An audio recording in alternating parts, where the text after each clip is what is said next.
Assalamualaikum warahmatullahi wabarakatuh.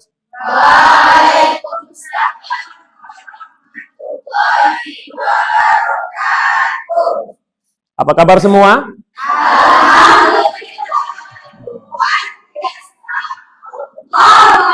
Ya.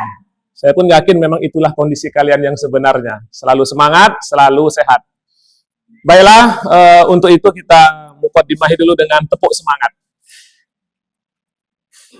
Oke, kita mulai. 1, 2, 3. Semangat.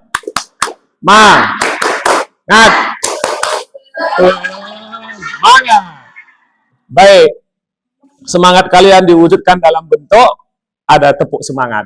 Baiklah, sebelum kita mulai, ada baiknya kita berdoa supaya pembelajaran kita ini bisa lebih maksimal.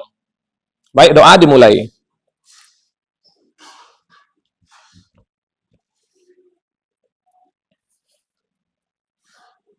Baik, para mahasiswa sekalian, Ananda, anak-anak kami, mahasiswa kami telah mempelajari pada minggu lalu terkait dengan perkembangan sejarah Islam dari masa klasik, masa pertengahan, hingga masa modern. Dan itu melewati masa yang cukup panjang. Oleh karena itu, tentu ada sesuatu yang dihasilkan dari perjalanan waktu tersebut. Maka pada hal itulah kita akan mempelajari bagaimana Al-Quran melewati zaman-zaman, dari zaman berzaman. Yaitu dengan judul kita, Al-Quran sebagai sumber kajian Islam. Sumber kajian Islam itu referensinya adalah Al-Quran. Al-Quran adalah sumber utama. Baiklah, pada kesempatan ini saya akan jelaskan dulu bagaimana metode pembelajaran kita. Namun, ada baiknya juga kita pahami apa tujuannya. Yang pertama adalah kita ingin paham apa itu definisi daripada Al-Quran. Dari berbagai sumber, dari berbagai sudut pandang. Yang kedua adalah bagaimana landasan dan ketetapan wahyu sebagai sesuatu yang benar. Baru yang ketiga adalah bagaimana metode memahami Al-Quran. Nanti ini ada berbagai metode yang perlu kita diskusikan supaya pemahaman kita jauh lebih dalam. Kemudian tujuan pembelajaran, ya. Kemudian selanjutnya adalah metode. Metode yang bakal kita gunakan adalah metode literasi. Nanti kalian akan baca, ya, jurnal yang sudah saya bagikan. Kemudian nanti kalian akan diarahkan bagaimana cara memahaminya. Kemudian selanjutnya adalah kalian berkolaborasi bersama-sama dengan teman satu kelompok mencari penyelesaian masalah. Kemudian terakhir adalah R, refleksi. Akan kalian refleksikan, kalian cari bagaimana kesimpulan-kesimpulan yang penting dari tugas-tugas yang saya berikan tersebut, item-item yang saya bagikan tersebut per kelompok masing-masing. Baik, nah sebelum itu juga ya, ada baiknya kita pahami sekilas bagaimana sebenarnya gambaran umum terkait judul kita pada kesempatan ini, yaitu Al-Quran sebagai sumber kajian Islam. Baik, yang pertama adalah kita pahami sekilas ya, bahwasanya Al-Quran itu adalah pedoman bagi umat Islam, bahkan bagi non-Muslim juga. Karena dia rahmatan lil alamin. Saya ambil posisi biar lebih tepat ya. Kemudian yang kedua adalah Nabi SAW itu meninggalkan dua warisan yang masyhur, yaitu Al-Quran dan Sunnah. Tidak meninggalkan harta apa-apa. Bagi kita umat Islam ditinggalkan dua warisan yang begitu berharga, yaitu Al-Quran dan Sunnah, yang perlu dikaji, dipahami, diperdalam, dijadikan inspirasi dalam kehidupan sehari-hari. Kemudian juga Rasul ya pernah menanya kepada sahabatnya Muaz bin Jabal dengan menanyakan bagaimana engkau menjalankan hukum Islam nanti di Yaman, karena beliau adalah calon gubernur Yaman ketika itu. Kemudian Muaz menjawab bahwasanya dia akan gunakan Al-Quran. Jika tidak ada Sunnah, jika tidak ada, dia akan beristihad dengan kemampuan akal. Karena Al-Quran itu memang harus dipahami dengan akal yang baik, akal yang sempurna. Kemudian yang mau kita kaji nanti adalah pengertian Al-Quran. Ya, ada berbagai macam pengertian, nanti bisa kita diskusikan lebih lanjut. Ya, ini terkait dengan pengertian Al-Quran. Kemudian Selanjutnya adalah landasan dan bentuk kewahyuan. Bagaimana kita bisa mengatakan wahyu itu adalah sebuah kebenaran. Dan bagaimana wahyu itu diturunkan kepada Nabi Muhammad Sallallahu Alaihi Wasallam. Kemudian selanjutnya adalah kita akan pelajari, kita diskusikan nanti bagaimana metode memahami Al-Quran. Al-Quran jika dipahami dengan benar, maka dia akan sempurna tujuan penurunan Allah Subhanahu wa taala kepada kita, tapi jika tidak maka dia akan menjadi masalah.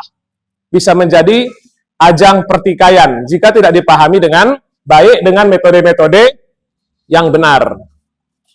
Nah, saya kira demikian untuk penjelasan sekilas ya tentang tema kita pada kesempatan ini. Baik, coba saya tanya beberapa hal ya. Yang pertama adalah seberapa penting Al-Quran dalam hidup kalian? Tunggu, saya tunjuk ya. Nah, coba seberapa penting Al-Quran dalam hidup kalian? Silakan dijawab. Sangat penting ya. Oke. Nah, ini Rini. Seberapa penting Al-Quran dalam hidupmu? Pedoman. Bagaimana jika seandainya Al-Quran itu tidak diturunkan? Akan lalai. Ya. Bagaimana jika seandainya Nabi Isa adalah Nabi yang terakhir, tidak Nabi Muhammad? Apa kira-kira yang terjadi sekarang?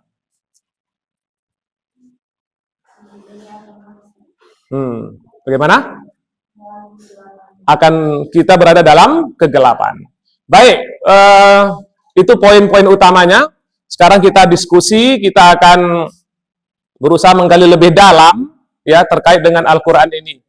Ya, dengan 3 hal tadi ya, pengertian, posisi kewahyuan, dan metode memahaminya.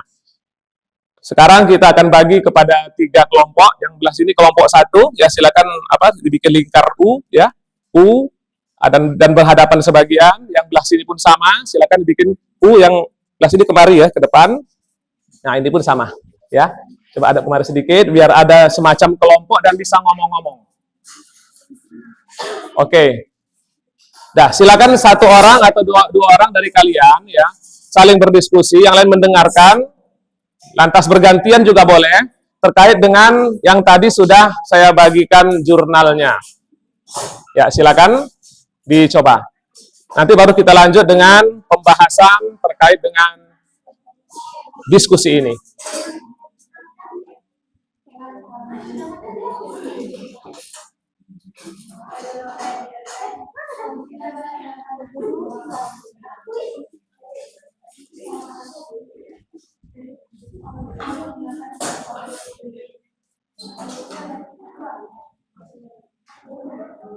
Oke, baik, cukup. Silakan kembali ke posisi tadi. Silakan kembali. Cukup diskusinya. Silakan kembali ke posisi tadi. Iya.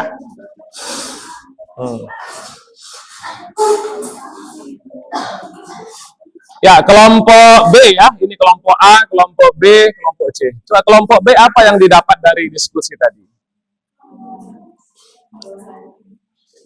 Ya, nggak usah. Silakan duduk saja.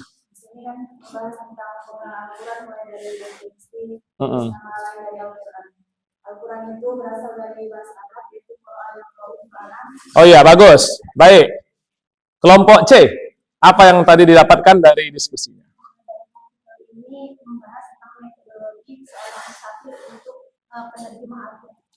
Oke. Kelompok A, apa yang ditemukan? Silakan.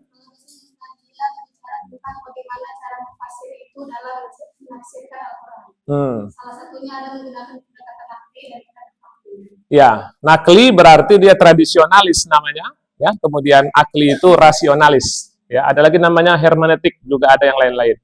Baik, ada beberapa tadi metode, kemudian definisi juga bagaimana kewahyuan Al-Quran. Coba saya tanya satu hal, bagaimana kita mengatakan Al-Quran itu adalah wahyu yang benar atau sesuatu yang benar? Coba dari kelompok inilah 1 orang, silakan. Bagaimana kita berani mengatakan Al-Quran itu adalah sesuatu yang benar?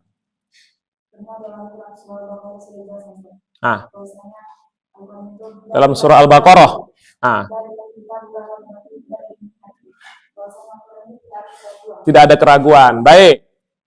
Coba kita dari kelompok sini, ada nggak pertanyaan terkait dengan Al-Quran ini? Kepada kelompok yang lain boleh ditanyakan. Silakan. Ayo.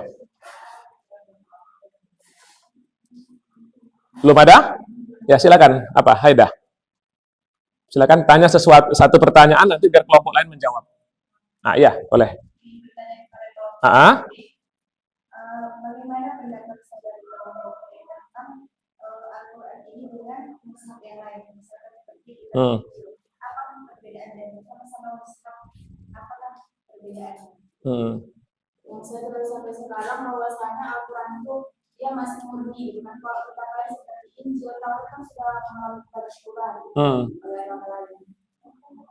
Baik, terima kasih semuanya ya sudah aktif dan mahasiswa sebagai pusat pembelajaran, aktif dalam belajar, ya tidak hanya menunggu penjelasan dari dosen, tetapi berani ya berkolaborasi bersama-sama, menggali dan saling sharing sehingga pengetahuan tentang keal-Quranan ini bisa lebih dalam. Baik, sekarang kita sama-sama kita kita ambil kesimpulan ya. Yang pertama adalah definisi daripada Al-Quran. Nah, tadi sudah disampaikan, memang Al-Quran itu adalah firman Allah, bukan yang lain. Yang bersumber dari mana? Siapa yang menyampaikan? Jibril yang menyampaikan dengan bahasa Arab. Kemudian apa lagi yang lain? Berangsur-angsur. Kemudian membacanya adalah ibadah. Dan ditulis dalam sebuah mushaf. Itu ya. Jadi ini yang bisa kita simpulkan dari definisi. Kalau tidak, maka dia bukan Quran. Nah, baru yang kedua adalah tentang landasan daripada wahyu itu sebagai wahyu dan kebenaran. Apa landasannya kira-kira? Kalau orang sudah berkumpul, beramai-ramai, atau perkataan secara umum, orang secara global itu sudah mengatakan bahwasanya ini adalah sebuah kebenaran, itu kemungkinan kecil dikatakan sebuah kebohongan. Tidak mungkin, kalau kata Nabi, tidak mungkin umatku itu sepakat dalam kebohongan. Baru yang kedua juga memang dalam sejarahnya Aisyah juga pernah bilang bahwasanya wahyu itu turun langsung. Sebagaimana Nabi melihat sesuatu pada pagi hari dengan kecerahan yang luar biasa. Kemudian yang terakhir adalah metode memahami Al-Quran.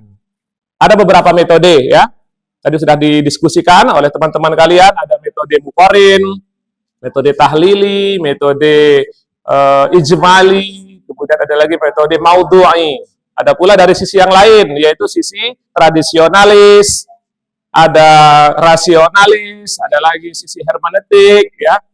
Nah, jadi ada beberapa metode yang dipakai supaya bisa Al-Quran itu didekati. Karena jika tidak dekat, dia akan jadi jauh. Kalau Quran kita jauhi, tentu kita nggak akan dapat merasakan kemanfaatan daripada Al-Quran itu sendiri. Baik, saya kira demikian ya. Nanti silakan kalian gali lagi. Jangan lupa untuk tugas-tugas pada minggu lalu dikumpulkan selesai pembelajaran ini. Dan untuk tugas di minggu yang akan datang, kalian siapkan, kalian bikin resum, ya juga persiapan untuk makalah ya. Makalah terkait dengan tema kita ini. Silakan kalian buat. Ya, tidak harus semua ya, sesuai dengan yang sudah kita bagi kelompoknya masing-masing. Baik, sebelum kita akhiri, marilah kita berdoa bersama-sama. Mudah-mudahan pembelajaran kita pada kesempatan ini diberkahi oleh Allah Subhanahu wa taala. Doa mulai.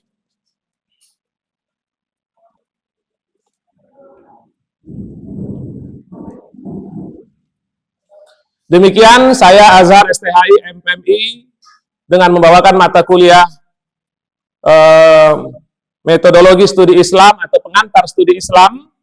Mudah-mudahan kita bisa mengikutinya dan bisa berlanjut dari pertemuan ini ke pertemuan sampai akhir semester. Wassalamualaikum warahmatullahi wabarakatuh. Waalaikumsalam warahmatullahi wabarakatuh.